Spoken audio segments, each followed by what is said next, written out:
ನಮಸ್ತೆ ಎಲ್ರಿಗೂ, welcome back to my channel. ಎಲ್ಲರೂ ಹೇಗಿದ್ದೀರಾ? ನಾನು ಚೆನ್ನಾಗಿದ್ದೀನಿ, ನೀವು ಕೂಡ ಚೆನ್ನಾಗಿದ್ದೀರಾ ಅಂತ ಭಾವಿಸ್ತಾ ಇವತ್ತಿನ ರೆಸಿಪಿ ಏನಂದರೆ ಹೋಟೆಲ್ ಸ್ಟೈಲಲ್ಲಿ ಕಡಿಮೆ ಇಂಗ್ರೀಡಿಯೆಂಟ್ಸಿಂದ 10 ನಿಮಿಷದಲ್ಲಿ ಮಾಡೋದು ಹೇಗೆ ಅಂತ ತೋರಿಸ್ತೀನಿ ಟೊಮೆಟೊ ಬಾತ್ನ. ಅದಕ್ಕೂ ಮುಂಚೆ ಯಾರೆಲ್ಲ ನನಗೆ ಸಬ್ಸ್ಕ್ರೈಬ್ ಮಾಡ್ಕೊಂಡು ವಿಡಿಯೋ ನೋಡ್ತಾ ಇದ್ದೀರಾ ಅವ್ರಿಗೆಲ್ಲ ತುಂಬ ಥ್ಯಾಂಕ್ಸ್. ಯಾರೆಲ್ಲ ಸಬ್ಸ್ಕ್ರೈಬ್ ಮಾಡ್ದಲೇ ನೋಡ್ತಾ ಇದ್ದೀರಾ ಅಂದರೆ ಹೊಸ ವ್ಯೂವರ್ ಯಾರಾದರೂ ಇದ್ದರೆ ಸಬ್ಸ್ಕ್ರೈಬ್ ಮಾಡ್ಕೊಂಡು ನೋಡಿ. ಹಾಗೆ ಈ ವಿಡಿಯೋ ಯಾರಿಗೆಲ್ಲ ಇಷ್ಟ ಆಗಿದೆ ಒಂದು ಲೈಕ್ ಮಾಡಿ.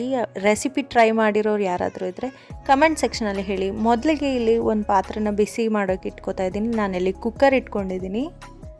ಅದಕ್ಕೆ 2ರಿಂದ 3 ಸ್ಪೂನು ಎಣ್ಣೆ ಹಾಕೋತಾ ಇದ್ದೀನಿ. ಸ್ವಲ್ಪ ಎಣ್ಣೆ ಜಾಸ್ತಿ ಇದ್ದರೆ ಇನ್ನೂ ಟೇಸ್ಟ್ ಚೆನ್ನಾಗಿ ಬರುತ್ತೆ.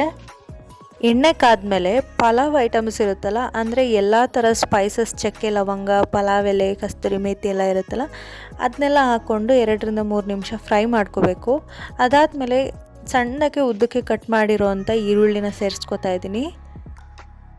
ಅದನ್ನು ಕೂಡ ಗೋಲ್ಡನ್ ಬ್ರೌನ್ ಆಗೋವರೆಗೂ ಫ್ರೈ ಮಾಡ್ಕೋಬೇಕು. ಅದಾದಮೇಲೆ ಈಗ ಟೊಮೆಟೊ ಸೇರಿಸ್ಕೊತಾ ಇದ್ದೀನಿ. ಟೊಮೆಟೊ ಬಾತ್ ಆಗಿರೋದ್ರಿಂದ ಸ್ವಲ್ಪ ಹುಳಿಯಾಗಿರೋ ಟೊಮೆಟೊನ ತೊಗೋಬೋದು. ಬೇಡ ಅಂತ ಇತ್ತು ಅಂದರೆ ಫಾರ್ಮ್ ಟೊಮೆಟೊ ಬರುತ್ತಲ್ಲ, ಅದನ್ನು ನಾನು 4 ತೊಗೊಂಡಿದ್ದೀನಿ. ಹುಳಿ ಟೊಮೆಟೊ ಆದರೆ 2ರಿಂದ 3 ತೊಗೊಂಡ್ರೆ ಸಾಕಾಗುತ್ತೆ. ನಾನಿಲ್ಲಿ ಮಾಡ್ತಾ ಇರೋದು ಇಬ್ರಿಗಷ್ಟೇ. ಟೊಮೆಟೊನು ಮೆತ್ತಗಾಗೋವರೆಗೂ ಫ್ರೈ ಮಾಡ್ಕೋಬೇಕು. ಅದಕ್ಕೆ ನಾನು ಉಪ್ಪು ಸೇರಿಸ್ಕೊತಾ ಇದ್ದೀನಿ. ಆಮೇಲೆ ಅರಿಶಿನ ಪುಡಿ ಸೇರಿಸ್ಕೊತಾ ಇದ್ದೀನಿ. ಉಪ್ಪು ಹಾಕಿರೋದ್ರಿಂದ ಟೊಮೆಟೊ ಬೇಗ ಫ್ರೈ ಆಗುತ್ತೆ. ಸೊ 2ರಿಂದ 3 ನಿಮಿಷ ಫ್ರೈ ಮಾಡಿಕೊಂಡ್ರೆ ಸಾಕಾಗುತ್ತೆ. ಟೊಮೆಟೊ ಫ್ರೈ ಆದಮೇಲೆ ಶುಂಠಿ, ಬೆಳ್ಳುಳ್ಳಿ, ಹಸಿರು ಮೆಣಸಿನ್ಕಾಯಿ ಮತ್ತು ಪೆಪ್ಪರ್ನ ನಾನು ಗ್ರೈಂಡ್ ಮಾಡ್ಕೊಂಡು ಇಟ್ಕೊಂಡಿದ್ದೆ. ಅದನ್ನು ಸೇರಿಸ್ಕೊಂಡು ಹಸಿ ವಾಸನೆ ಹೋಗೋವರೆಗೂ ಫ್ರೈ ಮಾಡ್ಕೊತಾ ಇದ್ದೀನಿ. ಅದಾದಮೇಲೆ ಕಟ್ ಮಾಡಿ ಇಟ್ಕೊಂಡಿರೋಂಥ ಕೊತ್ತಂಬರಿ ಸೊಪ್ಪು ಮತ್ತು ಪುದೀನ ಸೊಪ್ಪು ಸೇರಿಸ್ಕೊತಾ ಇದ್ದೀನಿ. ಅದನ್ನು ಕೂಡ ಹಸಿ ವಾಸನೆ ಹೋಗೋವರೆಗೂ ಚೆನ್ನಾಗಿ ಫ್ರೈ ಮಾಡ್ಕೊತಾ ಇದ್ದೀನಿ. ಇಲ್ಲಿ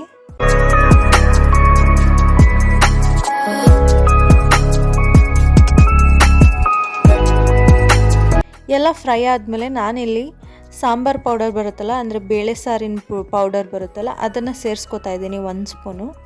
ತುಂಬ ಚೆನ್ನಾಗಾಗುತ್ತೆ ಟೇಸ್ಟು. ಅದಾದಮೇಲೆ ರಾತ್ರಿನೇ ನೆನೆಸಿಟ್ಟಿರೋವಂಥ ಬಟಾಣಿನೂ ಸೇರಿಸ್ಕೊತಾ ಇದ್ದೀನಿ.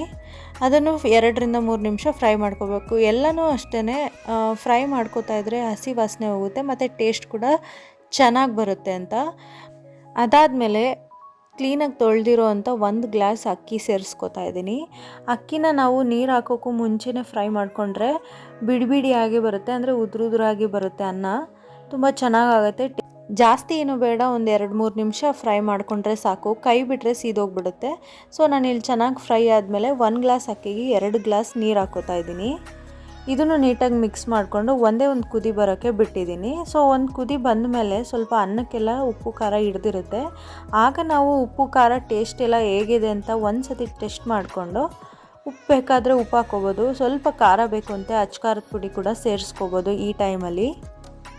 ನಾನು ಕೂಡ ಇಲ್ಲಿ ಸ್ವಲ್ಪ ಉಪ್ಪು ಕಡಿಮೆ ಆಗಿತ್ತು ಅಂತ ಉಪ್ಪು ಸೇರಿಸ್ಕೊಂಡು 1 ವಿಷಿಲ್ ಕೂಗಿಸ್ಕೊತಾ ಇದ್ದೀನಿ.